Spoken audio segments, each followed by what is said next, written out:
What causes anxiety to get out of hand? Tim, we just heard that anxiety is a marker for important stuff. It's exactly. I thought you would, because I know that you actually say that in your notes for your workshops and stuff. I thought I'd bring that up. I think you're right. That's wonderfully clear, thank you. So what causes anxiety? I know we were touching on it, but can we get just a little bit more detail here?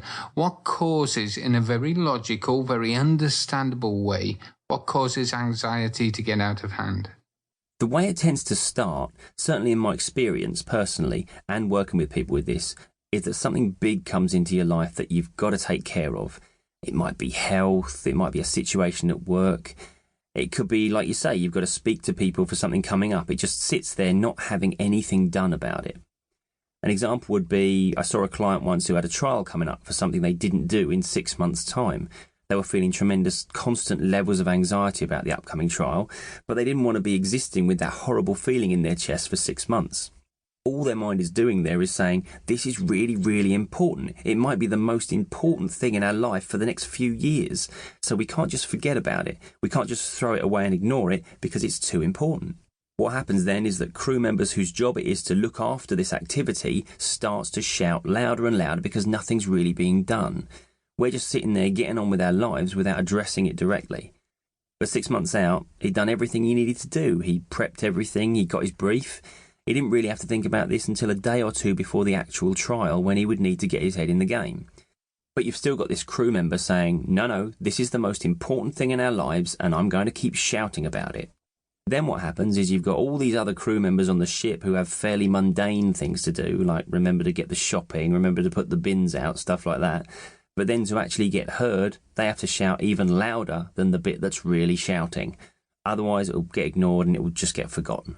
What you got now is a whole load of crew members shouting really, really loudly at the captain of the ship, at your conscious mind, bringing it into your conscious awareness. Before you know it, you've got no idea what you're anxious about because it's just a ship full of people shouting at you.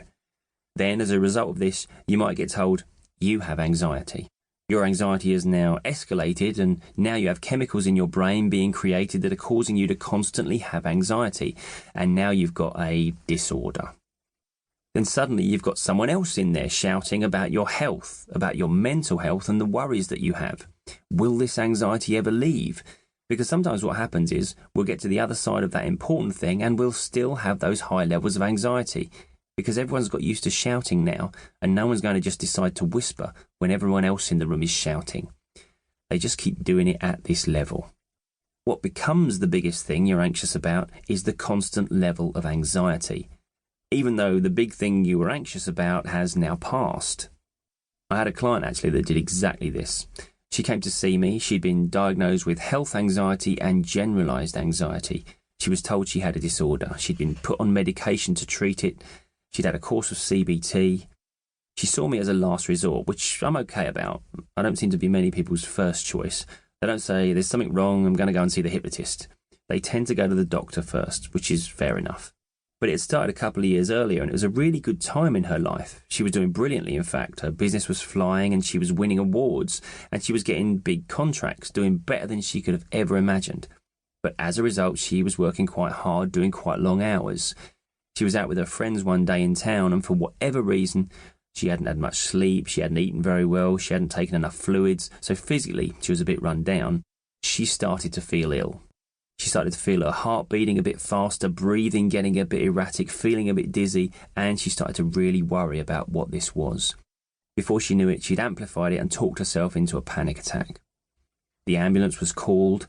Panic attacks feel like you're dying, don't they? So she had a really big scare health-wise. What then happened was she went to the doctor. The doctor said it's anxiety, and she started to worry about her anxiety. The biggest thing in her life that she was worrying about was that now she'd made herself ill and she now had anxiety that she would just have to manage for the rest of her life. The first thing you've got to do in those situations is understand the anxiety comes and goes. It's normal, but if we manage it correctly, it shouldn't be any higher than anyone else's anxiety. I think the danger here is that we believe when we're told we have something, we will always have it.